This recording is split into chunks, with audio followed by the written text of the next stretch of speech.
hinugasan na namin to yung dahon ng kamote. So today, magluluto pala tayo ng puso ng saging. Puso ng saging. Tapos yan, meron tayong bulad. Anong tawag sa bulad? Dry fish. Dry fish ba? Tapos yun guys, yun, ihahalo natin siya dyan sa munggo. Yan. Ihahalo natin siya sa munggo na ating pinakuluan. Tapos nilagyan natin ng karne. Yan. Tapos yan, ito yung ating pinigaang puso na. No, ilalagay na natin yan, ilagaan ang ating puso na kinumot-kumot, no? Yan. Halo-halo na natin dyan yung puso na kinumot-kumot. Okay? Kapag nahalo na natin yun dyan, isasahog natin itong mamaya itong mga to. Itong kamote, tapos itong tuyo, tapos ito yung ano, tawag dyan, yung niyog, gata ng niyog. Yan, ihahalo natin sa dyan doon. Tapos takipan muna natin yan. Lagay na natin guys yung gata, no? Nilagay na natin yung puso dyan ng saging. Yan. Yung puso ng saging nilagay na dyan. Tapos lalagayan natin ng gata. Gata ng niyog. Yun. Ang sarap naman yan. Yan. Tapos anong susunod natin? Ang isusunod natin ay haluin. Yan, haluin natin yan. Yan. Hinalo-halo na. Tapos nang halo-haloin, takipan ulit natin, pre. Kaya na ngayon natin, pre. Yan, bubuksan natin. Yun. Tapos ilalagay na natin yung dahon ng kamote. Yan. Ilalagay natin yung dahon ng kamote. Kasarap yan mamaya. Yun.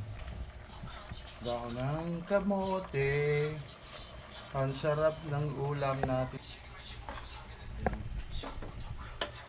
Hinalo-halo na natin. Hinalo-halo.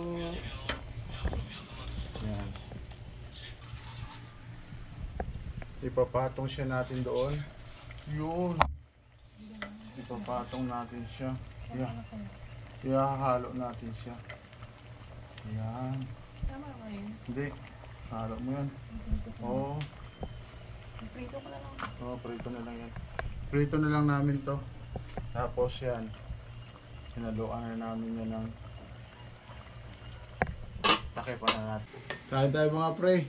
Yun. Bigyan natin ng pagkain tong anak ko. Unahin natin to yung anak ko. Gusto nito gulay. Favorite niya ang gulay mga pre. Gusto niya yung gulay. So konti-konti lang natin kasi nagda-diet ng anak ko. Ayan. Tapos lagyan natin siya ng ulam kahit pa paano. Favorite niya rin itong mga ganitong ulam. Sabaw. Lagyan natin siya ng sabaw. Yan. Tapos hanapin natin yung karne. May karne ito pre. Alam mo naman yung mga bata ngayon. Yan. Nalagyan natin siya sa sabaw. Tinuturoan natin siyang kumain ng mga healthy foods. Yan. Okay. Yan sa kanya yan pre. Ito naman yung sahog kanina pre. Nadurog. Yan, itong sa atin pre. Kuha tayo ng kanin. Yan. Ang sarap ng kain tayo pre. Ang pagkain natin ano? Tawag yan. Puso na ginataan pre. Puso na ginataan. Favorite natin itong mga ganito pre. Yan. Yan o. Dahon ng kamote. Lagay tayo ng dahon ng kamote. Yan. Meron pang munggo. No? Sarap ng munggo. Halo dito sa ginataan. Ang At yan.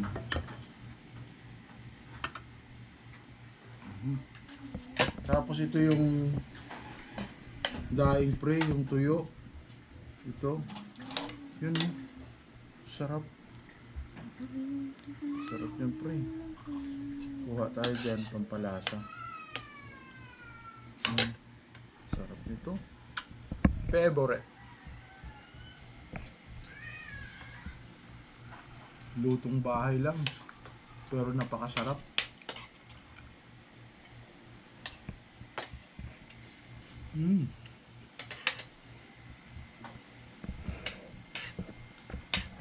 Ah, Manamis-namis yung manamis-namis.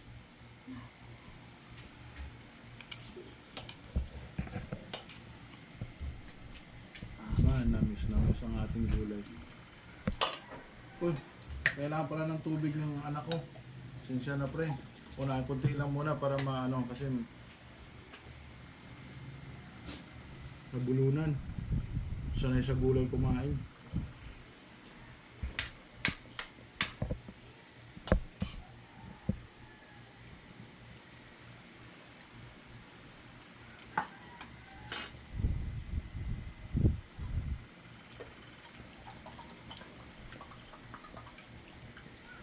Ang sarap rin pag mainit yung ano, yung ulam mo, tapos mainit yung kanin, yung tuyo na halo, napakasarap.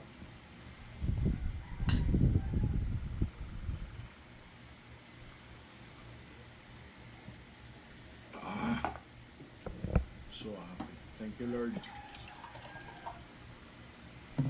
Lagyan ko ng sabaw si ate kasi favorite ni ate yung sabaw. Mga pipi ito mga kasama ko pre. Ayaw magsalita. Kahit boses ayaw, gusto niya, ayaw marinig sa camera. May karne pa yan pre. Yan. Kain tayo. Ito yung ulam namin sa pananghalian namin pre.